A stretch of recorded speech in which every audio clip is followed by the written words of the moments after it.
Le deuxième point qui me frappe quand on essaie d'établir le lien entre ce qui relève de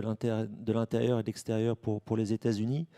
c'est peut-être de repartir de la production doctrinale américaine, celle qui a été notamment formulée par le Annual Threat Assessment de mars 2025, ensuite la revue de stratégie nationale, et puis à nouveau l'Annual Threat Assessment de mars 2026. Parce que je crois qu'il y a une dialectique qui est très claire et qui est propre à l'administration Trump,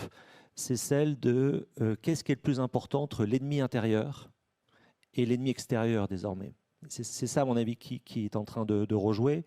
L'ennemi intérieur a été très clairement identifié quand on voit l'insistance qui est la sienne sur la question en fait